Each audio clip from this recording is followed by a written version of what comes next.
File समेट कर अपनी जगह रखता वो बेड पर लेटा था ताकि कुछ देर अपनी नींद पूरी कर ले। बेड पर लेटते ही कुछ ही देर में नींद की वादियों में खो गया था। रात के अंधेरे में पेंट हाउस के निचले फ्लोर के एक रूम में मौजूद शख्स का काला लिबास पहने, काला ही रंग के मास्क में खुद को छुपाए एक लंबी सी तार को हुक डाल रहा था। उस तार नुमा मजबूत सी रस्सी को बेड से बांधकर वॉशरूम के लॉक से निकाल कर उसे मजबूत करता। वो उसके एक कोने को खुद से बांधता बालकोनी की तरफ गया था। बालकोनी में जाकर उसकी ग्रिल पर आहिस्ता आहिस्ता खड़े होते उसने फासला नापा था। ऊपर वाली बालकोनी का निचले फ्लोर से काफी फर्क था। उस शख्स ने दीवार पर मौजूद आउटडोर एसी को देखकर मुस्कुराया था। उस पर एहतियात से छलांग लगाता वो काफी फासला तय कर गया था। अब की बार उसने कूद कर ऊपर वाली बालकोनी की ग्रिल को नीचे से थामा था। अपने दोनों हाथों से ग्रिल को थामता वो बालकोनी में कूदा था।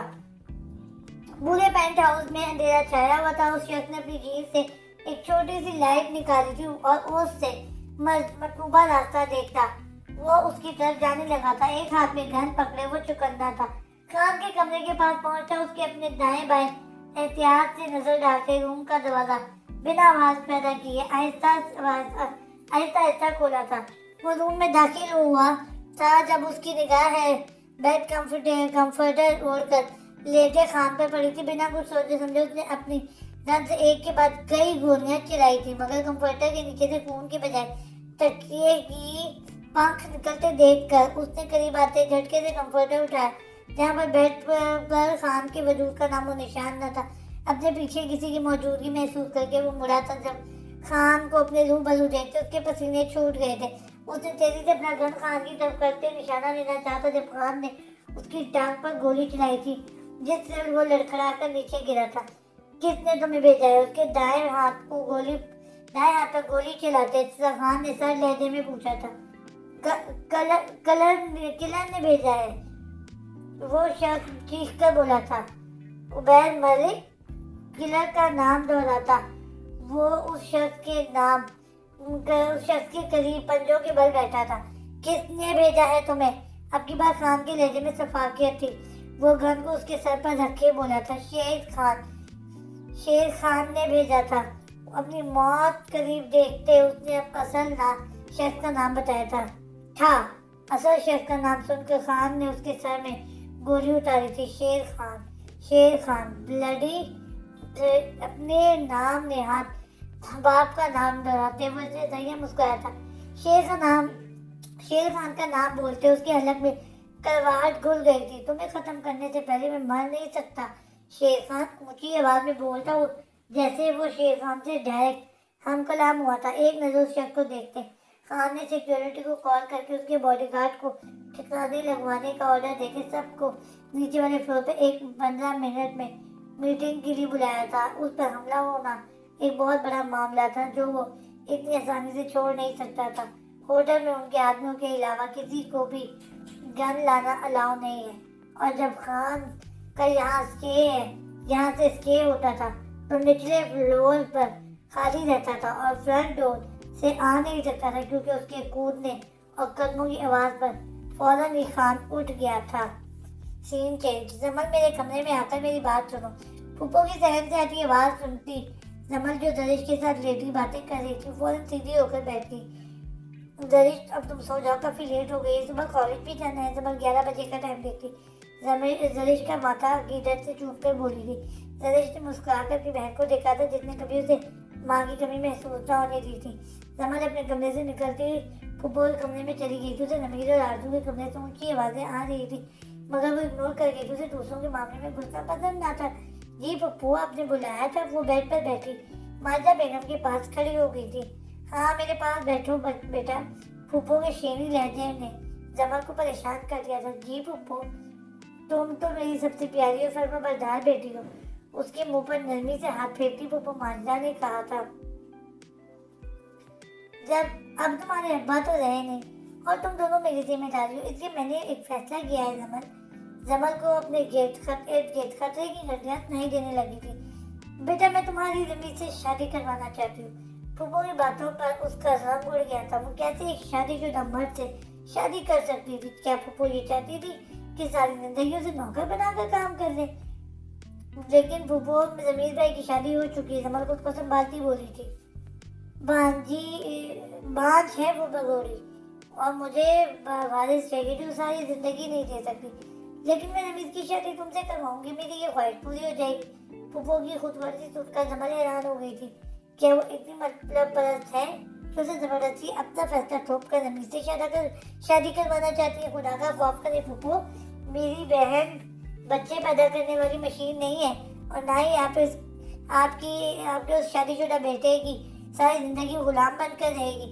अगर इतने ही पोतियों का शौक आपको है तो अडॉप्ट करवाने। जरिश जो पानी पीने के लिए किचन जा रही थी, मुतअस्सिर सी होती फूफो के कमरे के बाहर खड़ी उनकी बातें सुन रही थी। वो तो भड़क ही उठी थी। अपनी जुबान को लगाम दो जरिश, शादी तो जमल की रमीज से ही होगी। फूफो भी जवाब बन चीख उठी थी। एक मिनट चुप रहो जरिश। जरिश को जमल ने हाथ उठाकर चुप करवाया था। फूफो, आपका हम पर एहसान है, आपने हमें मुश्किल वक्त में पनाह दी, मगर इस एहसान का बदला मैं आपके बेटे से शादी करके नहीं चुका सकती। आपको अगर रमीज की शादी करवानी है तो बाहर से रिश्ता ढूंढ लें, लेकिन मैं नहीं करूंगी।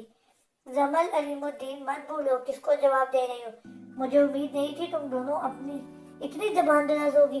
तुम्हारे अब्बा ने जुबान दी थी जमल की शादी रमीज से होगी। अगर तुम अपने अब्बा की जरा इज्जत करती तो अब मान ही जाती, जरा भी इज्जत करती थी ना तो मान जाना। फूफो ने उसे मुश्किल करना चाहता, जिसका जरीश को पर तो कुछ खासा असर न हुआ था, मगर जमल सर झुका गई थी। अपने अब्बा की इज्जत और जुबान का ख्याल करते उसने सर को कम देते रजामंदी जाहिर कर दी थी। जरीश के एहतजाज ने मुंह खोलना चाहा जब जमल ने उसे खींचती हुई कमरे में ले गई थी। बच्चों, ये अब क्या कर रही है? वो जानबूझकर आपको फंसा रही है। जरीश चटक कर बोली थी। जरीश, ये मेरी जिंदगी का फैसला है, इसमें तुम्हारा कोई अमल दखल नहीं होना चाहिए। तुम अपनी पढ़ाई पर तवज्जो दो, जमल ने सख्ती से कहा था। जरीश लब भींच गई थी। उसके बाद वो दोनों ही अपनी अपनी सोचों में गुम होकर लेट गई थी, मगर नींद को उसकी आंखों से कोसों दूर थी। Scene change. युजवान रात को देर से वापस आया था। जब उसे खान पर हमले का पता चला तो उनको पता चला अब्दुल मन्नान नामी हैकर ने सिस्टम से छेड़छाड़ की थी, जिसकी वजह से ही खान की सिक्योरिटी को भी कुछ इल्म ना हो पाया था। खान सुबह होते ही उस शख्स की बॉडी शेर खान को पार्सल करवा चुका था। वो बेशक उसका बाप था, मगर सिर्फ नाम का ही। हेडक्वार्टर के अकाउंट्स में आजकल कुछ गड़बड़ चल रही थी। काफी पैसे अकाउंट में जाने के बजाय गायब हो रहे थे।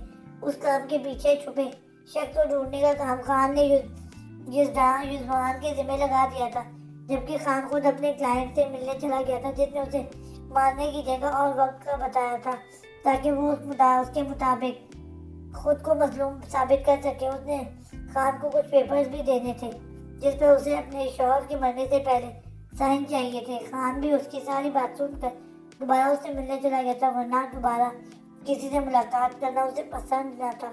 रिजवान सुबह सुबह काम करने के लिए स्नैक हेडक्वार्टर चला गया था। उसने सब पहले सारी ट्रांजैक्शन चेक की कि अकाउंटेंट का काम 5 लोग संभालते थे। वो किसी पर इल्ज़ाम लगाकर मुजरिम को खबरदार नहीं करना चाहते थे। सारा काम खामोशी से किया जा रहा था। Scene change. फूफो ने सुबह ही सुबह जमल और रमीज का निकाह जुम्मे को करने की खबर सुना दी थी। जमल तो सपाट तासुरात से हिला गई थी, मगर जरीश जमल से नाराज होती बिना नाश्ता किए घर से निकल गई थी। आरज़ू भी इस निकाह से खासी नाखुश थी। सिर्फ फूफो और रमीज ही इस शादी पर खुश नजर आ रहे थे। जरीश जरी बुनी क्लास में बैठी थी। सुबह से मूड खराबी की वजह से आज होने वाला सरप्राइज टेस्ट भी उसका अच्छा नहीं हुआ था। जरीश अलीमुद्दीन आपको प्रिंसिपल बुला रही है। अपने नाम की पुकार पर वह जुदाती उठी थी। अब पता नहीं प्रिंसिपल क्या कहेंगे। आज मेरा दिन ही खराब है। हाय अल्लाह, मुझे तो भूख भी लग गई है। वो अपने पेट से आती आवाज़ों को सुनते ही बोली।